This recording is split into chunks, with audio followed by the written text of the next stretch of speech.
No Film School's coverage of NAB 2018 is brought to you by Blackmagic Design, creating revolutionary solutions for film, post-production, and television. Adorama, the world's only full-service destination for photo, video, and electronics. And My Road Reel, the world's largest short film competition is back. Register now at myroadreel.com.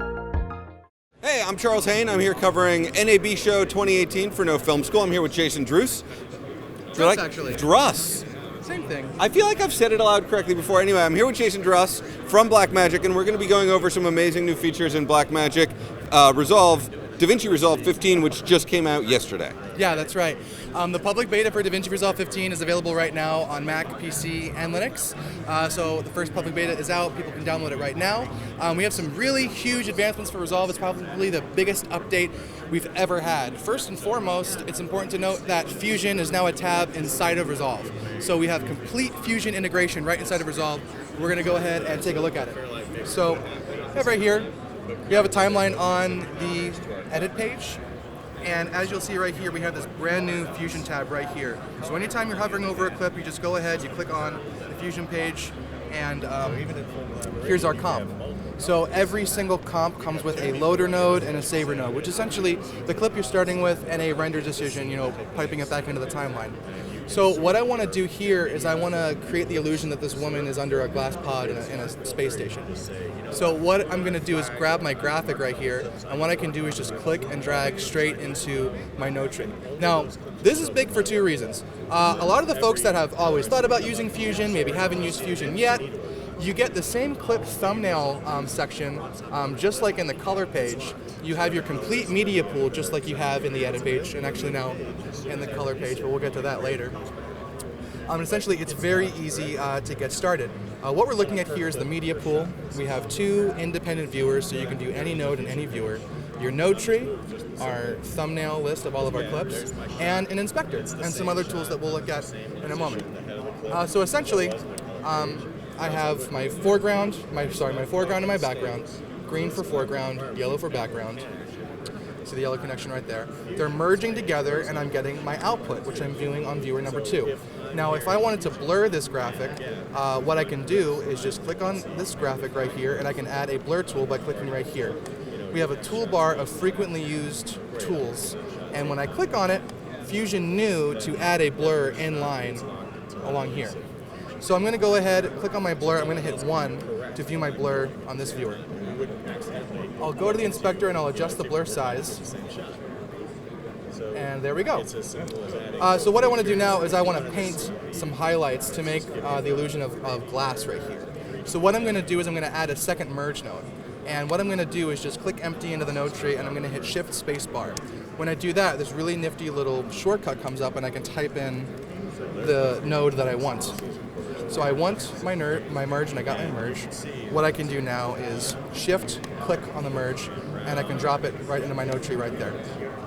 So I want to go ahead and add a paint tool, and I want to add a background. The reason I want to add a background is because I need to paint on something, but I can't paint on nothing. I can't paint on top of a merge node. So what I'm going to do is I'm going to take this background, I'm going to make it transparent. So I'm going to pipe the paint into the merge, and I'm going to enter the background into the paint, and now I'm able to paint on top of an invisible background on top of this shot. So when we go to the paint tool, I'm going to select my stroke. I'm going to go ahead and I have my brush right here. If I command and click, I can drag and make a larger brush size. I'll click right there, draw a little line right there. Holy shit. A little line right there. And then what I can do is simply go to my second merge right here, and I can change the composite mode to overlay. And there's our comp.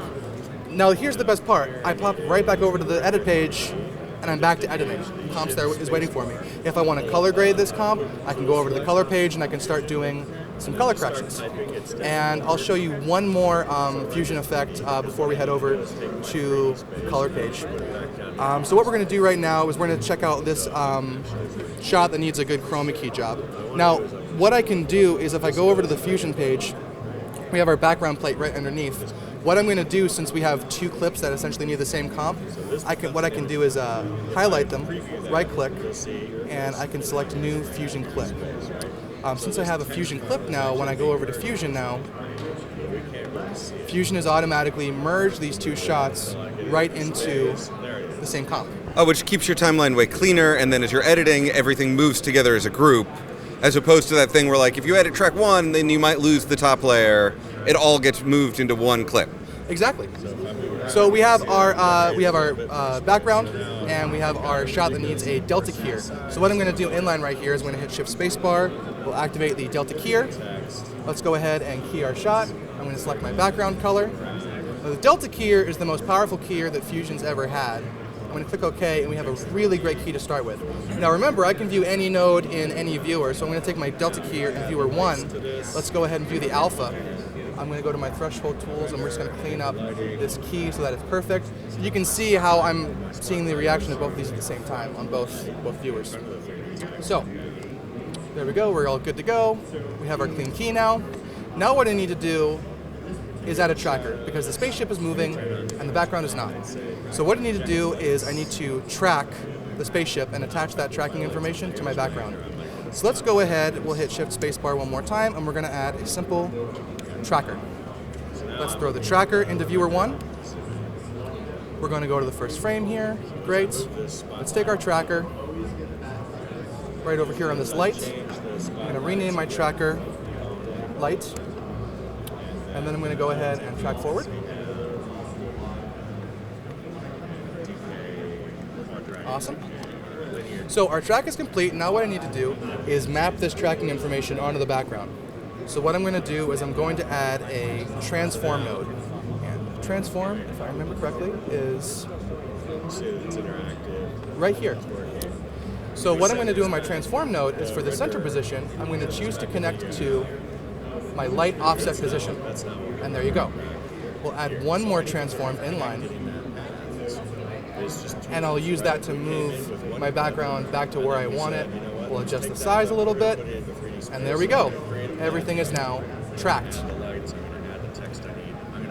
Holy cow. Now, can you scale that transform? Can I say I want the background to move like only 10% as much as the foreground? Oh yeah, absolutely. You can adjust the size. Oh, right so you here. can totally scale it. Yeah, every single parameter can be adjusted in the inspector, and everything can be keyframed. Oh, that's cool. Yeah. And speaking of keyframes, if we go to this motion graphic right here that we've made, let's adjust our viewer right here. I'm going to go ahead and load this composition real quick. Let's get our media out in viewer number 2, and let's get our merge 3D in viewer 1. So we have now complete 3D motion graphics in Resolve with the addition of Fusion. So what we have right here is a complete 3D environment, and if I move around, you can see that we're working in a complete 3D space here. What we have is a simple background plate that was put on an image plane, and then we have a merge 3D mode, which is where every 3D element comes together. We've got a 3D text file, which has basic keyframing, and then we have a particle emitter and a particle renderer. Now the cool thing to know about Fusion, since this is a nodal compositing application or a nodal compositing page inside of Resolve, it's really easy to see that all we're doing here, pardon me, let's get to a good frame, is that we're telling Fusion that the emitter is going to get its information and its instructions on how to operate from the mesh of the text. And then this particle emitter is going to be rendered into the merge 3D, as is the 3D text. So the 3D text is being merged into the comp while instructing the particles. So it's really simple to map out how your effects are affecting each other. It's a lot easier, a lot more simplified, and a lot more easier to understand than, having other compositing applications where you're dealing with a lot of, layer tracks. And then, are you guys going to have some like pre-built 3D motion graphics templates? We actually do right now. On the edit page, we now have, in the effects library, we have Fusion titles. So we have a straight up Fusion Text Plus file, which is a normal Fusion text file, where I can independently animate the shear and the size and the tracking and the turning of lines versus words versus characters. But then we have these really great 3D lower thirds loaded into the software. This initial set of presets that we've put into the software, I'm sure we'll be adding more as time goes on, but that's what we have right now, and there's a lot of them right here on the edit page. Absolutely. If we look at templates here, I have backgrounds, I have generators, I have lens flares, I have looks, I have motion graphics. So if I want a crazy circle, for instance, I can take this and just drop this onto the node tree. It looks like that tool's not in there. Oh, no, it is. There we go.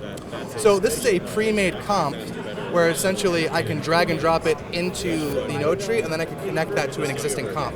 So once you have, if you have a motion graphic you like, or if you have a delta key or setting that you like for frequently used media, you can go ahead and save that as your own template and then drag and drop it into the Fusion node tree whenever you want it. Colorists have a huge improvement in DaVinci Resolve 15. We have this brand new awesome LUT folder where you can go ahead, let's hop to our color timeline. There we go. If I go to film looks, for instance, I can hover over LUTs and preview LUTs before selecting them. So if I wanted to do, for instance, a timeline grade that would put a lookup table on top of every single clip on my timeline, I can go ahead, find the LUT I want to, double click, and there we go. We also have brand new shared nodes. So if I go ahead and add a new node to this, if I do a primary color correction, I'll lower the saturation. I can go ahead and I can save this as a shared node. And now we have shared node number 4. I can go elsewhere in the timeline, and I can add a new node. And if I add a node, I can add shared node number 4. I can unlock it, and now as I make adjustments, it's rippling across every single shot that also has that shared node. Holy cow. So instead of having to group everything all the time, shared nodes can be a great resource for a faster way to stay organized throughout your color grades. We also have this really great brand new timeline tool in the gallery. So if I go ahead and I go to my new timelines folder, usually if you have a very long color timeline, if you want to access a still or look at a shot from way back when, you have to scroll all the way back, find that shot, save a still, so on and so forth. Colorists end up spending a lot of time saving stills. What we have now in the new timeline folder is a way to access every single clip and every single timeline of your project as a still automatically. So you spend way less time saving stills and you spend way more time color grading because you can quickly access every shot in your project and apply the color grade as if it's any other still. For folks doing episodic work, this is a really great tool because if there's a scene from episode 3 that pops up in episode 7, instead of having to open up a new project, go back and forth, find that still, you can just have it right there waiting for you. Fairlight also got a huge improvement in version 15. I'm going to go ahead and I'm going to open my ADR timeline. The first thing I would love to show you is our new 3D pan. So if I click on pan right now, we had this last year, you can move your sound around in 3D space. With the new tool, if I option and double click, you see a 3D graphical representation of our sound. And since we can mix up to 22.2 audio, I can literally place the sound in 3D space anywhere I want. All of this can be automated. The next thing I want to talk about is sound libraries. So when we first introduced Fairlight, and also a lot of editors using Resolve said that one of the things that we have to have are sound libraries. We need to access tens of thousands of audio files without having to import them every single time we start a new project. So what I can do is I can simply add a library. I'll find my sound library on my computer. Audio library. There we go. We have all these files here. I'm going to go ahead and open it. Great. So now I can search within my sound library. I'll search for auto, for instance, and all of these clips appear. They're not imported into my project, but I can view them. So your media pool doesn't have a million clips in it, but you can search the sound library without clogging your media pool. Absolutely, that's exactly what this is. I can drag and drop these clips into the Fairlight page, and then also sound libraries are also accessible on the edit page now for editors as well. One of the other big enhancements on the Fairlight page is our new ADR tool. So what I'm going to do, as you can see, we have this list of ADR commands right here that we need to record over.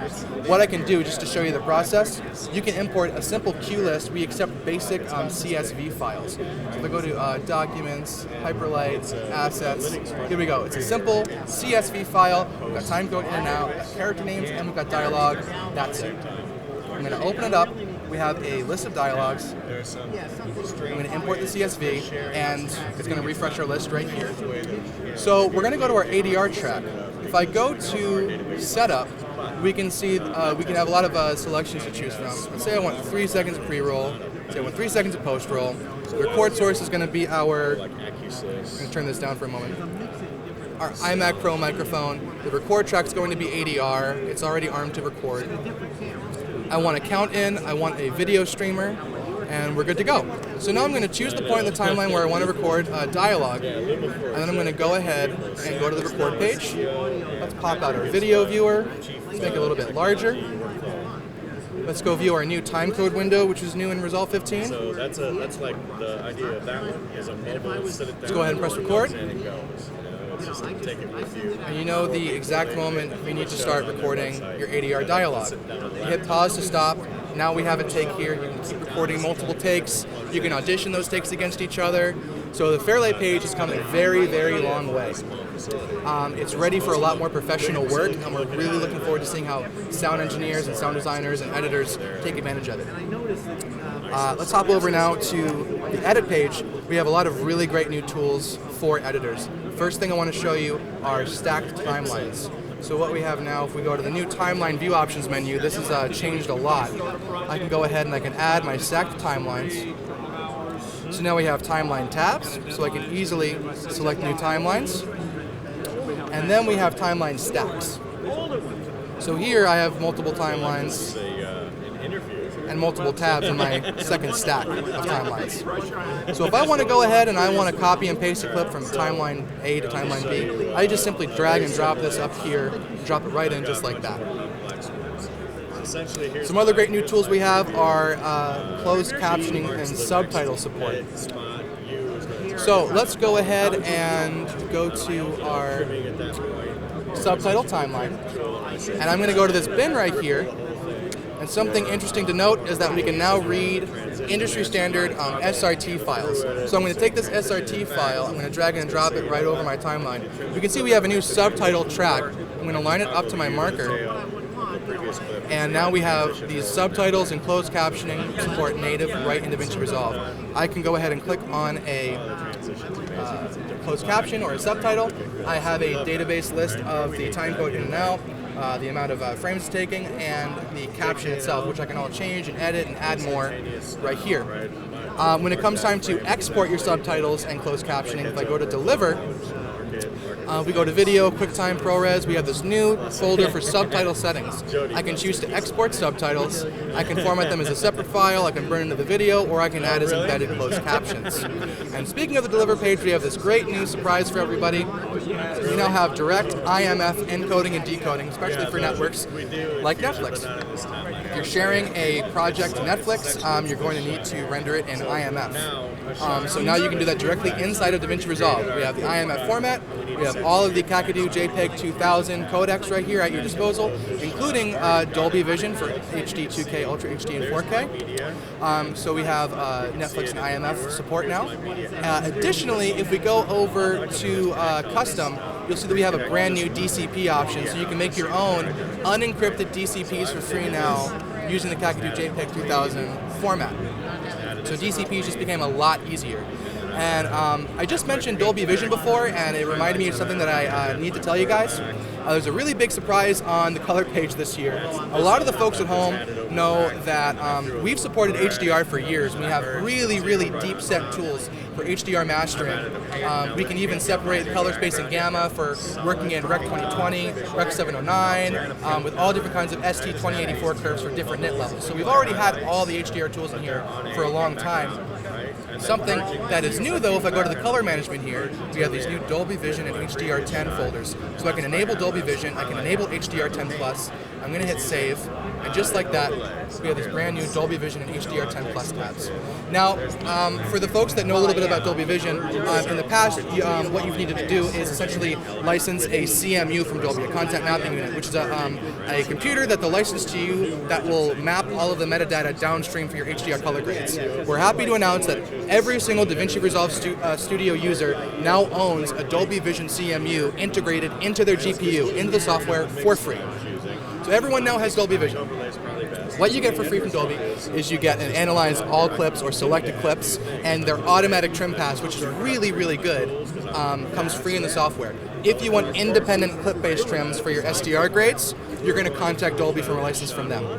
But when it comes to HDR10+, we have all 10 anchor points for clip-based trimming right there. So HDR color grading just became extremely, extremely easy with native HDR10+ and Dolby Vision support inside of DaVinci Resolve 15. All right, so let's hop over to the color page for this. I'm going to go to the Open Effects tab, and we have these great new Resolve effects. The first one I'm going to apply is Aperture Diffraction for highlights. So not only can we adjust this effect, but we can view the final composite, the preview aperture, the isolated source, the preview diffraction pattern, all that stuff. Additionally, I can go ahead and show you the lens reflections tool. Abrams in a box. So what we have here are a whole bunch of presets. We have default, I'll show you the summer one for instance. And again, you can view the final composite, reflections alone, the isolated source. It's based on following your highlights. Additionally, we have really great new film restoration tools. We came out with a brand new Cintel 2 scanner and HDR free firmware update for the Cintel scanners, as well as another great firmware update for Cintel that came out last week. And to add to that, on the Resolve side, we have brand new Resolve FX Revival Open Effects, Resolve FX. And for anyone that remembers, DaVinci Revival from back in the day, this is a big, thumbs up to those guys. So what we have here is automatic dirt removal applied right now. I'm playing back this film. If I turn it off, we can see way more dirt there. We apply the tool. It's a really great cleanup film tool. We also have... Yeah, absolutely. We have the effect turned on right now. Let's turn on looping. You can still see your controls. So turning it off. We're going to do to this. We're going to turn it back on. Press it. You can see all that dirt right there just kind of disappear.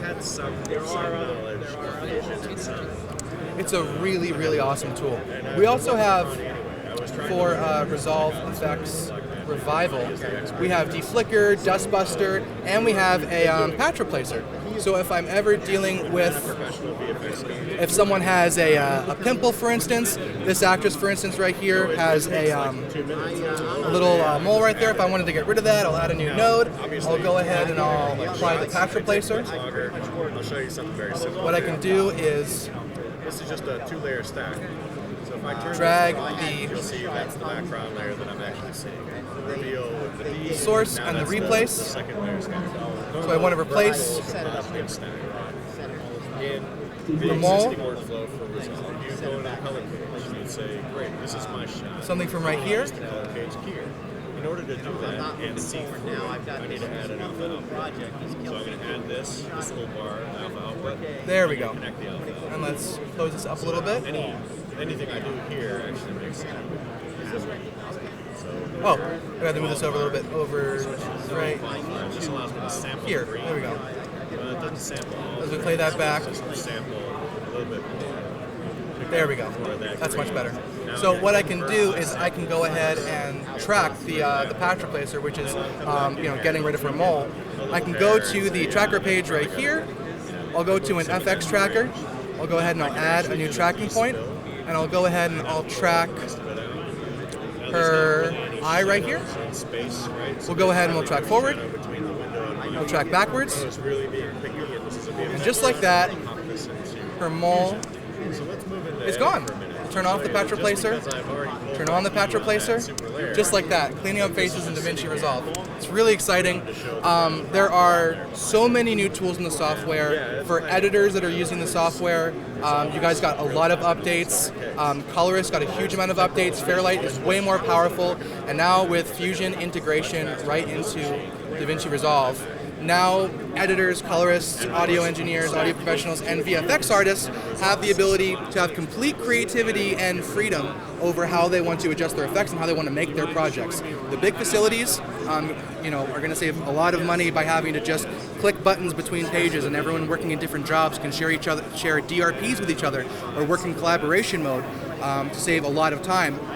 And for the the one-person filmmakers out there, or the independent filmmakers, people working on their own films or their own projects, you're only limited by your imagination. You're only limited by which tool you want to learn next. No one's ever put powerful features like this in one singular application before.